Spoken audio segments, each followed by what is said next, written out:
호랑이 여행입니다. 오늘의 여행 이야기는요, 요것도 짠하고 저것도 짠했던 섬이랍니다. 자, 지난 시간에는 꼼수 시비를 건 일본이 느닷없이 초지진과 영종도를 박살낸 운요 사건에 대해 얘기했는데요. 오늘 얘기는 그로 인해 맺어진 강화도 조약의 실체입니다. 강화도는 1970년대까지 수십 년 동안 국내 최대 직물 산업단지였던 섬인데요. 강화읍내 곳곳엔 아직도 옛 공장들의 흔적이 남아있답니다. 그 중에서 재봉틀, 경운기, 이발소 의자들처럼 공장 구석구석에 놓인 모든 것들이 곧 설치 작품이자 테이블인 미술관 카페로 변신한 조양방직은 사람들의 발길을 강화읍내로 이끄는 1등 공신이랍니다. 또 조양방직 근처에는 강화도령이라 불렸던 철종이 왕위에 오르기 전에 살았던 초가집을 기와집으로 다시 지은 용운궁도 있고요. 용운궁 위엔 영국 성공의 신부가 세운 국내 최초 한옥성당인 강화성당과 몽골 침략 때 고려 왕실이 이곳으로 피신해서 40년 가까이 머물렀던 고려궁지도 있답니다.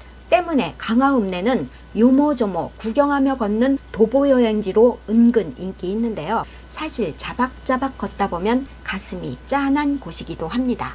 고려 왕실이 개경으로 다시 돌아갈 때 몽골의 압력으로 궁궐이 모두 허물어졌고요. 조선시대엔 그 고려 궁터에 왕실 서적을 보관하던 외교장각이 있었지만 병인양요 때 프랑스가 죄다 약탈해가면서 불길에 또 사라졌답니다. 하지만 무엇보다 가슴 아픈 역사의 흔적은 조양방직 인근에 있는 연무당 예터인데요. 이곳이 바로 운요 사건을 일으킨 일본과 강화도 조약을 맺은 곳이랍니다. 초지진과 영종도를 초토화시킨 운요 사건 이후에 강화도 앞바다에 일본 군함이 다시 나타난 건 이듬해인 1876년 2월인데요. 그들의 목적은 운요 사건 피해를 빌미삼아 조약을 맺어서 조선의 문을 여는 것이었답니다. 일본은 운요 사건의 진짜 피해자인 조선이 반발할 경우를 대비해서 수백 명의 병사들까지 끌고 왔는데요.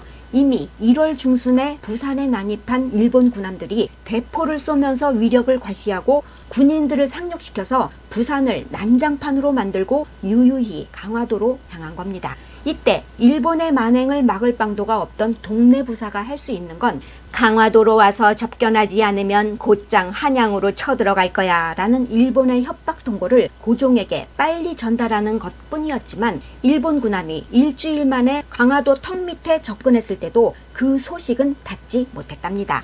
그 이후에야 보고를 받은 고종은 대책회의 끝에 접견단을 강화도에 파견했는데요. 당시 접견 대표였던 신원은 훈련대장, 병조판서 출신인 베테랑 무관이었답니다. 하지만 일본 대표인 구로다 기요타카가 외국과의 교섭에 능한 경험자였던 반면에 외교의 문외한이었던 신원은 그들이 무엇 때문에 왔는지조차 몰랐다는데요. 심지어 이제 조약을 맺자라는 구로다 말에 조약이 무엇이냐 물었던 신원의 말을 두고 당시 조선 외교의 실상이 고작 이 정도였다고 자조하는 이들도 있답니다. 당시 치밀하게 조약을 준비한 일본과 달리 조선은 허둥지둥 급하게 대표를 파견한 상황이었지만 구로다에 맞선 신원은 조금도 꿀리지 않았답니다.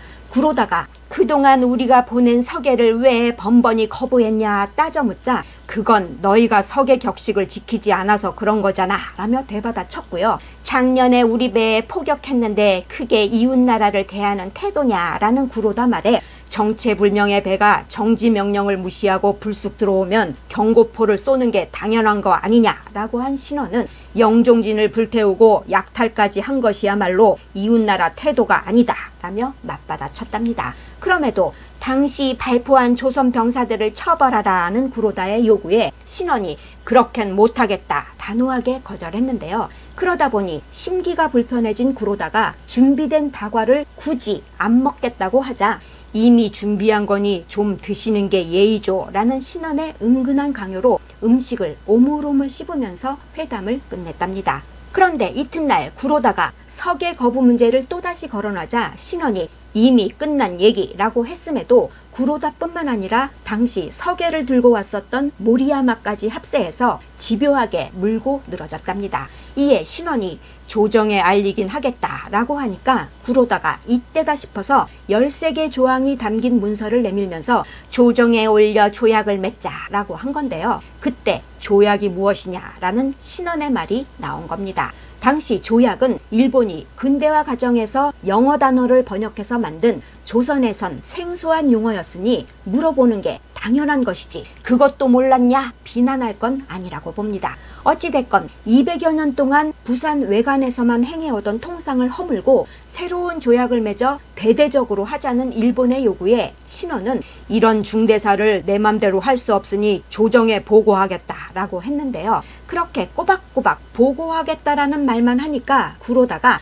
너 정권대사 맞냐 식으로 나오자 그게 우리 방식이니 다시는 그런 말 하지 말라 응수하면서 2차 회담을 마무리했답니다. 그러자 다음 날에 한시가 급하니 며칠 안으로 빨리 매듭 짓자라고 재촉하는 구로다에게 이런 건 며칠 안에 쉽게 할 사안이 아니다 라며 신원이 뜸을 들이자 구로다는 그럼 우리 군사들이 상륙할 염려가 있다 라며 은근 협박했는데요. 이에 질세라 신원도 그런 말은 잘 사귀자고 온 사람의 도리가 아니고 너희들이 그러면 우린 가만히 있겠느냐 식으로 단호하게 대응하자 순간 당황한 구로다는 설마 그 지경까지 가기야 하겠냐라며 한 발 물러섰답니다. 당시 구로다는 37살이고 신원은 무려 30살이나 많은 67살이었는데요. 아들 같은 구로다를 상대로 매 순간 치열한 신경전을 벌이는 와중에도 정보원을 풀어서 일본군 동태를 꼼꼼히 살피고 대응책을 마련해둔 신원은 일본 대표단의 면모까지 세세하게 파악했답니다.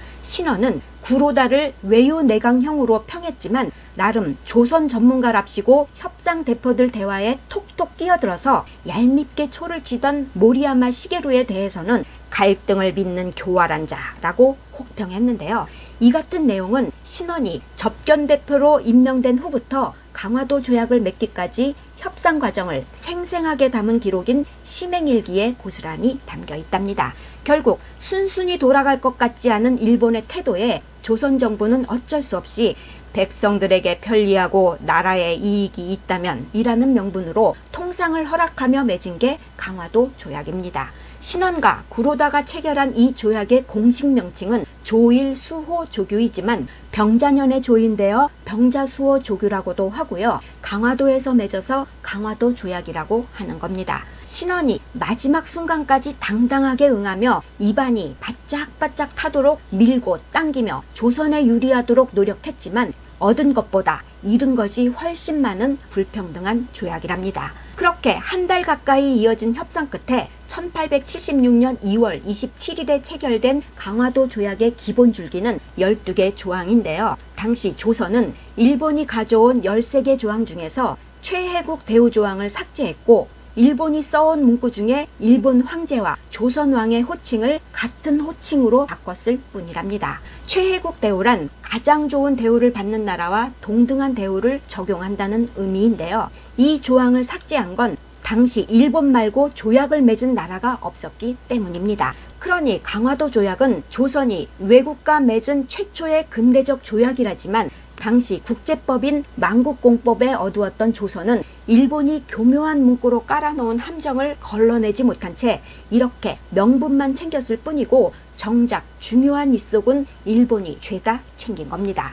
그중 조선이 자주국임을 명시한 1조의 속내도 사실은 청나라 간섭을 끊으려는 일본의 꼼수 조항이었고요. 5조에 의해서 기존의 부산 외에 원산과 인천항을 추가로 연 건 인천은 한양과 가까웠기 때문이고 원산은 러시아를 견제하기 위한 목적이었답니다. 또한 일본이 조선 해안을 마음대로 드나들며 측량할 수 있는 7조에는 군사적 거점을 선점하려는 침략 의도가 담겨 있었고요. 조선 땅에서 죄 지은 일본인을 조선이 처벌하지 못하는 10조의 치외법권 조항은 훗날 명성황후를 잔인하게 죽인 일본인들 또한 조선에서 처벌하지 못하고 일본으로 송치된 후에 모두 무죄로 풀려났답니다.